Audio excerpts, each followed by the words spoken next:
جی السلام علیکم viewers, doctor محمد ارشد۔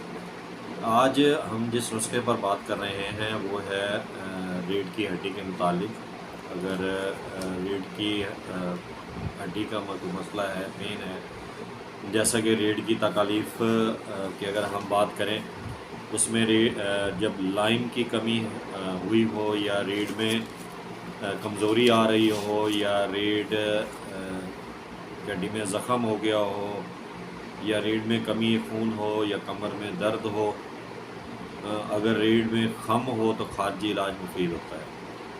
اور ایسی حالت میں کلکیریا فاس اگر آپ مسلسل استعمال کریں، اور کلکیریا فاس انشاءاللہ ایسے معاملات میں بہت فائدہ دیتا ہے۔ اگر ریڑھ کی ہڈی میں اکساہٹ اور جو ہے پیٹ میں کمزوری تو ہو تو اور معمولی نمک کے معمول سے ریڑھ پر مالش کریں، یعنی کہ اگر جو معاملات ہم نے پہلے بتائے ہیں اس میں کلکیریا فاس آپ کو استعمال کریں، اس میں سٹارٹ جو کرنا ہے وہ آپ 200 اس کی طاقت سے کر لیں، اور صبح 15 ڈراپس لیں، اور شام کو رات کو سوتے ہوئے اس کی 15 ڈراپس لیں۔ اور اگر ریڑھ میں اکساہٹ اور پیٹ میں کمزوری ہو تو معمولی نمک کے محلول سے ریڑھ پر مالش کریں۔ یاد رہے کہ نیٹرمیور کی باقی علامات بھی موجود ہونا ضروری ہے، یعنی کہ اگر اس طرح کے معاملات ہوں تو ساتھ نیٹرمیور بھی استعمال کی جا سکتی ہے، جو کہ بہت زیادہ فائدہ مند ثابت ہوتی ہے۔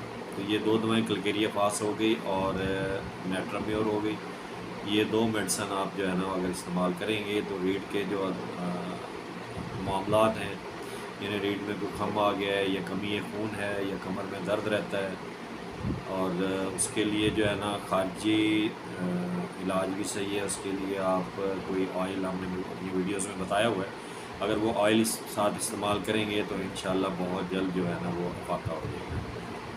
تو ہمارا چینل لازمی سبسکرائب کر لیجیے تاکہ ہماری ویڈیو آپ تک پہنچتی رہے۔ السلام علیکم۔